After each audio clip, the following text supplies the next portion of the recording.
자, 보도량이요. 주말 지나면서 어떻게 바뀌었냐면은 추미애 장관 아들 건에 대한 뭐 말도 안 되는 의혹이랍시고 던지는 게 일종의 폐잔병 같은 느낌이에요, 기사가. 그러니까 이게 무슨 별 문제가 되나 싶은 기사들이 일부 떠요. 조중동이나 뭐 그 조중동 찌끄러기 있잖아요. 세계일보 뭐 등등등 주로 잘 나서는 그 언론들이 좀 떠요. 그러면서 일요일을 지나면서 이슈가 박덕금으로 옮겨가는 과정이에요. 근데 실제 그 지난 주말에 TV조선이 단독을 하나 내서 그 보도를 내가 눈 버렸는데 안 본 눈 사십시오. 그러니까 국방부에 전화했다는 그 통화 내용이 없다는 것으로 확인됐다야. 예. 그러면 다 끝났네요. 신원식의 주장은 뭐야?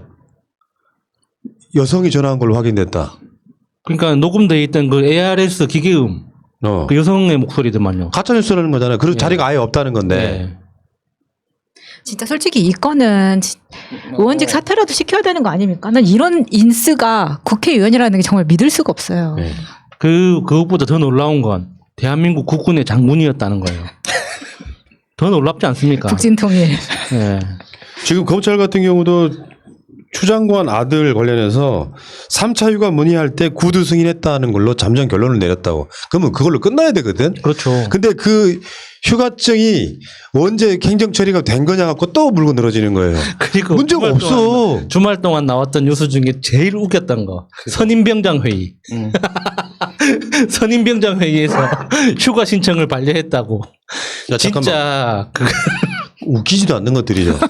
그러니까 지금은 그 부사관 옛날에 우리 하사관이라고 그랬잖아. 장교들이라고 있잖아요. 사실은 병들은 결체에 어떤 권한도 없어요. 그렇죠. 그 선임병장이 만약에 뭐 지시를 한다면 화장실 청소할 때 락스를 뭐 10분의 1을 타라. 10분의 1을 타라. 요 정도 명령은 할 수 있습니다. 그런데 병사의 인사권에 대해서 휴가나 어떤 뭐 몸이 아픈데 치료하는 방법이나 이런 인사 문제에 관련해서 사병이 지휘관이 분명히 있는데도 불구하고 사병이 스스로 판단하고 그거를 건의를 한다고요? 이게 무슨 화백제도냐? 그게 좀 선임병장 회의야? 네, 그거는 완장일치로 추인해? 그리고 선임병장 회의가 육군 참모총장 탄핵해버려. 에라 이 양아치 새끼들아. 말이 되냐?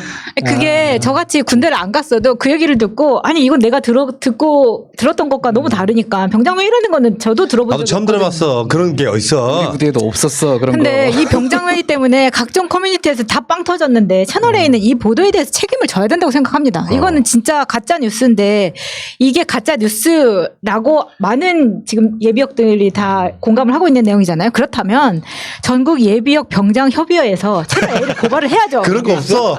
만들면 그런 게 되지. 어딨어. 지금 만듭시다. 지금 왜안 돼? 야수가 회장에 세 명이 모여서도 만들 제가 수 있잖아요. 방금 회장으로 취임한 전국 예비역 병장 협의회 안돼 회장이었습니다. 민방위 끝났잖아.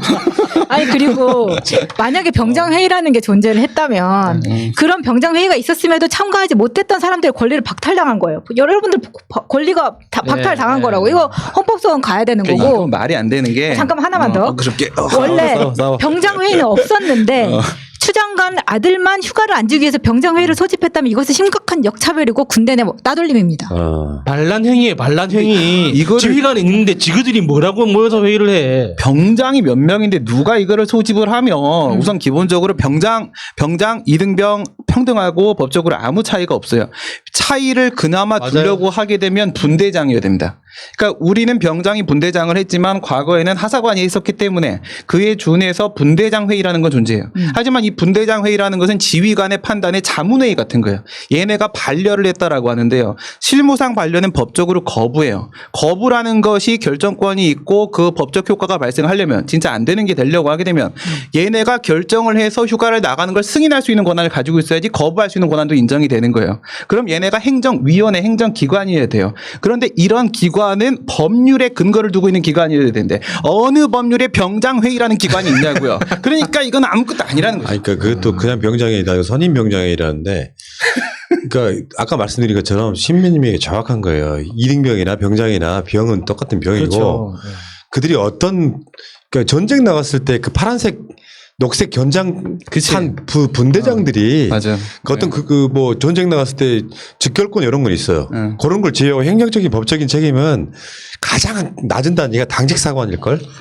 당직 사관 정도 돼서 예, 밤에 이렇게 주말 같은 때 이제 밤에, 당직 서는 사관 정도일 거고 대략적으로 보면 휴가의 결재권자는 대대장, 정령 정도는 돼야 되는 거고 무슨 선임 병장이 이상한 걸 끌어와가지고 아 군대 갔다 온 사람을 속이려고 그래 이 새끼들이 지금. 1,000만 명을 속이려고.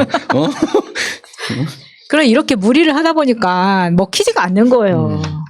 여러분 좋아요와 구독이 모자랍니다. 그렇군요. 그러니까 눌러주세요, 소설을 쓰시네. 그러니까 지금 이제 모든 논란들이 정리가 되면서 사실은 남아있는 논란은 원점으로 돌아가 버렸습니다. 아파서 병가를 썼는데 그 병가를 자기 개인 융화를 더 끌어와서 조금 더 썼다 이 부분인데 그 사이에 왜 행정적인 서류가 미비됐냐에 대한 논란으로 다시 돌아온 거예요. 현실적으로. 근데 지금 조중동이나 국짐이 몇 주 동안 계속 주장해왔던 것이 추미애 장관 측이 원래 탈영해버린 병사를 무마했다라는 그 현모 씨의 주장대로 그 프레임을 끌고 가다가 지금 이야기를 다 들어보니까 그럴 수 있구나. 다시 한번 말씀드리지만 여러분 이 단어는 무조건 기억을 해야 됩니다. 어디 혹시나 무슨 YTN 같은 데 나가는 평론가 계시면은 부득이한 경우라는 걸 단어를 이 문장을 무조건 기억을 하셔야 돼요. 저쪽에서는 부득이하지 않은 경우를 낳고 휴가 연장을 카톡을 할 수 있다고 이런 걸 주장을 했지만 부득이한 경우가 붙어 있으면 가능하다. 그래서 그게 일단 구두로 승인을 해주고 나중에 행정 부분은 서류상으로 남겨두면 되는 부분이거든요. 그러니까 추미애 장관 측은 어떤 잘못도 없는 거야. 그랬더니 저쪽에 오늘 또 그런 토론을 하고 있더라니까. 민원실에도 정당의 대표가 전화하는 건 말이 안 되지 이야기를 정의당 현역 국회의원이 하고 있더라고. 누구요? 장혜영. 아이씨. 갑자기 짱나네. 그게 이게 지금 철학적으로 접근을 해야 되는 부분이에요. 이건 뭐 지금 이런 식으로 따져봐야 뭐 부대 일지가 어쩌고 복귀 대장이 어쩌고 현황판이 어쩌고 이거는 뭘로 봐도 무조건 우리말이 맞고요. 근데 뭘 생각을 해봐야 되냐면 아픈 병사가 있어요. 뭐 학교에서 학생이 있을 수도 있어요. 그러면 이 아이를 휴가를 보내고 병원에 보내지 않는 것이 문제입니다. 그때 나중에 뒤탈이 생기고 이걸 해결하지 못하는 거예요. 얘를 휴가를 보내고 병원에 보내고 해주고 나서의 문제는 뒤에 행정적 처리가 다 됩니다. 돌아오고 나서 얘가 증명을 못하게 되면 얘가 휴가를 꽁으로 간 것이기 때문에 그때 처벌을 하면 되는 거예요. 그러니까 그 장소가 어디든지 간에 심지어 거기가 감옥이나 포로 수용소라고 하더라도 사람 사는 공간은 다 똑같아요. 맞아요. 아픈 사람이 있으면 치료하고 곤란하면은 몸이 이상이 있으면은 그걸 복구시키는 게 그냥 인간의 그 사회의 그냥 본능이라고. 그런데 지금 국진당 애들은 군대를 일종의 감옥 취급을 하는 거예요. 안 갔다 와서 잘 몰라. 그러니까 감옥에서 처분하는 방식대로 왜 군인들을 왜 안 하냐 그렇게. 그러니까 군대에서 일어난 모든 행정 처리가 불완전하다. 책임져라. 누가? 병사가. 이게 논리적으로 말이 되냐고 이게. 근데 왜 언론들도 그렇고 정의당 같은 사람들도 왜 그거를 다 맞다고 인정한 다음에 이야기를 진행을 해. 말도 안 되는 여기에 소리지. 설사 뭐를 인정한다 치더라도 추미애 장관 측이 잘못한 게 한 건도 없어요. 네. 그러면 이 정도 되면 분위기 파악해가지고 퇴각해야지. 그렇지. 퇴각해야 되는데 출구를 찾아야 되는데 아직도 저러고 있는 일부 패잔병들이 있습니다. 그 과정에 국민의힘은 계속 지지율이 빠지고 있는 국민의힘이 유일하게 믿고 있는 여론조사 기관이 리얼미터예요. 네. 리얼미터의 상대적 지지율이 워낙 높아요. 갤럽에 비교해서도 국민의힘 지지율이 심한 경우는 15% 이상 높아요. 그렇게 해가지고 민주당이 근접했다가도 다시 빠져. 그러니까 우리가 예상했던 대로입니다. 박스권 안에 갇혀가지고 미래통합당 국민의 짐의 이 박스권은 아마 얘네들 전부 없어지기 전까지는 계속될 거라고 생각이 들어요. 자연 감소분이라고 할 수 있죠. 자연 감소분. 시간이 지나면서. 네. 이 상황에 이 국민의 짐이 갖고 있는 국민의 비호감도 때문에 전혀 확산성을 갖지 못하고 야 우리 당의 사람들이 대정부 질문에서조차 3박 4일 동안 추미애만 물어보면 와 세다 전투력 짱이다고 했던 사람들은 지지율이 올라갈 수도 있어. 근데 그 나머지 사람들이 쟤네들 뭐니 지금 코로나로 지금 장사 생각 한번 해보자고. 우리가 그 한라인 같은 프로그램에서 어렵게 장사하시는 분들 사연 읽어드리거든요. 우리는 지금 정치 노름에 빠져 있는 건지도 몰라. 그분들한테는 우리 방송 들을 틈도 없는 걸 수도 있어. 그 절박한 상황에 국민의힘 국회의원들이 하나같이 추미애 장관 논란은 추미애 장관한테 한 5분 물어보고 나머지는 코로나 대책, 민생 어떻게, 재난지원금 어떻게, 앞으로 백신 문제 어떻게, 또 남북관계 같은 데 왔을 때 앞으로 남북관계는 어떻게 될 것인지 뭐 등등 여러 가지를 물어볼 수 있었거든요. 어떻게 3박 4일 동안 그 대정부 질문을 하루 종일 4일 동안이나 추미애만 물어볼 수 있냔 말이에요. 그러니까 지겹다는 소리가 나오죠. 빼도 박도 못하는 무슨 증거가 있는 것도 아니고. 이렇게 때렸으면 사실 지지율이 올라야 정상이죠. 그리고 본인들도 그렇게 예상을 했을 거고. 아니 그러니까 이게 아까 무슨 제가 전파낭비냐고. 말씀을 드렸잖아요. 나랑 경쟁자라고 지들은 생각을 해 우리를. 그런데 우린 그렇게 생각 안 하는데, 근데 나랑 경쟁자면 내가 공부를 못하게 방해하는 것 좋다고. 그런데 너네도 공부를 해야지 날 이길 거 아니야. 계속 공부를 못하게 흑색 비방선전, 내로남불, 표리부동, 뭐 괜히 좌클릭하는 척하다가 알고 보니 기본소득 아니야. 알고 보니 5.18 문제 해결할 생각 없어. 이런 식의 생각이 드는데. 근데 왜 언론은 이 떨어지는 애들의 편이냐고요. 이 국민들의 지지율이 얘네들은 다 언론의 문제는 이제 조금 달리 봐야 되는 부분이 있고, 안 붙는 이유는 요즘에 제일 유명한 프로가 뭐예요? 연예 프로 중에서. 가짜 사나이잖아요. 그죠? 유튜브 가짜 사나이. 이제 인성 문제 있어? 이거지. 그 얘네들은 지금 인성의 인성 문제가 있다고 느껴져요. 그러니까 국민들의 생각은 다른 거 다 필요 없고, 여기서는 이런 잣대를 들이대고 저기다가는 저런 잣대를 들이대고 하는 짓거리가 이거 완전히 인성에 문제 있는 친구들이거든. 그러니까 숨 쉬지 마. 냄새나. 숨 쉬지 마. 이거거든. 국민들의 마음을 모르는 거죠. 그러니까 국민들도요. 단편적으로 생각하지 않습니다. 모든 국민이 정치적 수준이 높을 필요는 없죠.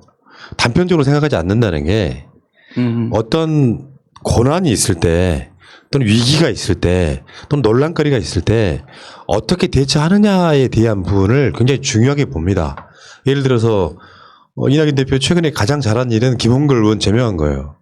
그걸 질질 끌어버리면은 나중에 우리가 공세를 취하지도 못하면서 서로 너네 먼저 제명시켜 이런 논란 가면 또 지지율 떨어집니다. 네. 선제적으로 잘라낸다고 해서 민주당이 국회 의석이 엄청 줄어서 뭘 통과 못 시키는 상황도 아니에요. 그건 걱정 안 하셔도 되고, 미래통합당 그게 지금 안 될 상황일 것 같고, 이 상황에 어떤 논란거리가 있을 때 당이라고 하는 것이 어떻게 그걸 잘 수습하느냐가 국민들이 바라보는 관점이에요. 그러니까 예를 들면 단편적이지 않다는 건 뭐냐면, 민주당 너한테 김홍걸이 집이 몇 채나 있다며 이걸로 지지 뺀다 이렇게 안 된다는 거예요. 설사 예를 들면 조국 장관이나 추미애 장관 이슈는 워낙 언론들이 때려가지고 문재인 정부나 민주당을 지지할 사람들을 숨을 못 쉬게 만들어서 여론조사상에 나타나지 못하게 하는 효과가 있는 거죠. 대개 사람들 이번에 여론조사를 보면 미래통합당 지지율이 빠지면 그 지지율이 어디로 가냐면요, 무당층으로 빠지거나 국민의당으로 갑니다. 그러니까 국민의당의 지지율이 정의당이나 열린민주당보다 조금 높은 정도로 나타나요. 그러니까 지들끼리 그냥 표를 갉아먹게 하고 있는 정도. 그러니까 정치인도 마찬가지예요. 어떤 고난의 시간이 있어. 막 재판받으러 다니고 있는데 무죄가 나왔어.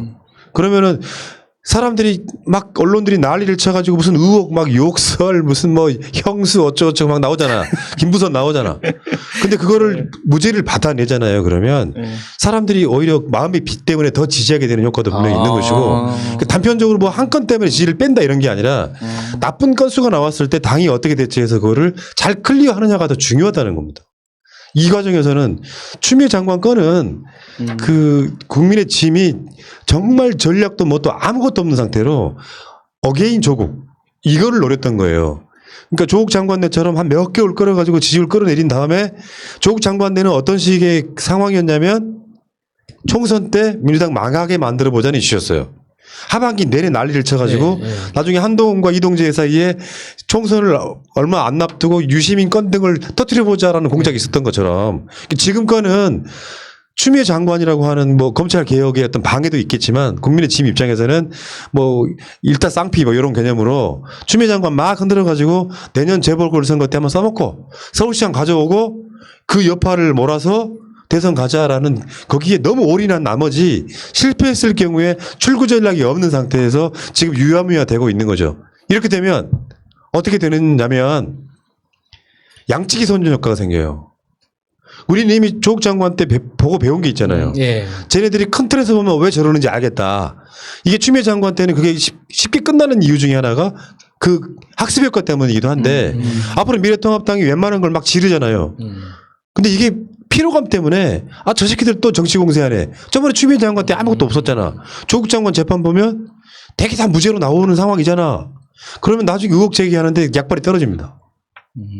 그러니까 대정부 질문을 3박 4일 동안 그 짓거리 한 거는 내가 계속 그거를 방송 쉬는 시간마다 보면서 혀를 끌끌 찼어. 그렇게 지금 양치기 소년이 지금은 양아치 할배가 됐네요. 참 안타깝습니다. 이렇게까지도 언론의 마사지를 받으면서도 이렇게 뭐 플랜 2도 없고 이런 식으로 해서 실패하는 거 보면 진짜 수준 떨어지는데요. 이게 후나님 말씀하신 대로 저는 제일 센 거 2개를 사용했다고 생각하거든요. 지네들이 딱 필요한 순간에 조국 장관 상대로 입시 사용했고요. 그다음에 추미애 장관 상대로 병역 사용했어요. 그러니까 전 국민이 공감할 수 있고 가장 민감하게 반응하게 되는 입시의 문제와 병역의 2가지 문제를 지네들이 쓰고 싶을 때 둘 다 썼는데 둘 다 실패를 했어요. 그럼 이제는 뭘 쓸 거냐는 거야. 언론의 마사지라는 게 저는 사실 이런 경험이 하나 있거든요. 1998년도에 서울대학교에서 통일축전 이런 거를 하는데 갇혀 있었어요. 거기서 우리가 도망 나왔어요. 딴 학교는 다 그냥 있는데 우리 학교랑 몇 개 학교는 도망을 나왔습니다. 나와서 뭐 했냐면 파주에 수해복구 활동을 갔어요. 거기가 너무 심하게 수해가 나가지고 그래서 제가 전체 단장이었는데 이걸 다 데리고 딱 갔더니 언론사에서 방송국에서 와서 인터뷰를 하는 거예요. 어디서 왔냐 이런 훌륭한 일을. 그래서 한 청년에서 왔습니다. 그랬더니 이건 인터뷰 안 된다는 거예요. 아니 한 청년에서 왔는데 어디서 왔다고 얘기를 하냐고. 이런 식으로 언론은 이미 자기들이 다 만들어 놓은 대로만 보여주는 거거든요. 그 마사지를 지금 국진당이 검찰의 마사지, 언론의 마사지, 그것도 입시와 병역의 문제에서 다 받아놓은 가장 고급 마사지를 다 받아놓고 지금 20%대예요. 야, 이게 끝이야. 그러니까 이번에 그 주말에 전대협이라고 자동차에 9대가 이 깃발에 추미애 사퇴라고 써놓고 행진 뭐 이런 걸 했어. 차가. 언론 기사가 얼마나 악의적이냐면은 전대협 추미애 사퇴 뭐 요구 시가 행진 딱 걸어놓고 전대협의 역사를 간략하게 쭉 나열을 해. 마지막 줄에 뭐라고 쓴 줄 알아? 그 전대협과 이 전대협은 다릅니다. 그러면 양아치 새끼들이지 그게. 그죠? 이게 뭐 전국 대가리 연합회입니까? 뭐야 그러면? 와 진짜 골 때리더라고. 그런 기사까지 있어요. 그러니까 실제로 우리 같은 이제 전대협을 기억하는 한 청년을 기억하는 사람들 입장에서는 전대협과 또 추미애를 사퇴하라고 해? 그러니까. 자가용 9대가 소름 끼쳐. 그냥 저 도로 그 깃발 달고 그냥 운행한 거예요. 이건 뭐 휴대폰 공짜 밑에 붙어 이렇게 써 있는 거 똑같은 거죠. 진짜 골 때리더라고. 그 전대협과 지금 전대협은 다르다. 소름 끼친다. 이게 장난하는 놈들도 아니고 도대체 뭡니까 그게. 재밌는 애들이. 예. 자, 추미애 장관 건에 대해서는 진짜 반격의 시간이라는 말이 맞아요. 우리가 지난주 방송의 제목이 이제 반격의 시간이라고 그랬잖아요. 지금 보세요. 여러분들 시원한 뉴스만 있을 거고 우리는 우리 걸 막는 재미보다는 저쪽 공격하는데 익숙해져 있는 사람들이에요. 막는 게 너무 힘들다 진짜 막. 체력 소진도 좀 심하고 이런 부분에서는 우리는 이제 공격만 좀 했으면 좋겠어요. 박덕흠. 덕이 크냐 흠이 크냐. 어디서 주워 들은 거예요? 덕보다 흠이 더 크다고 박덕흠이. 자, 일단 그 이야기 여기까지.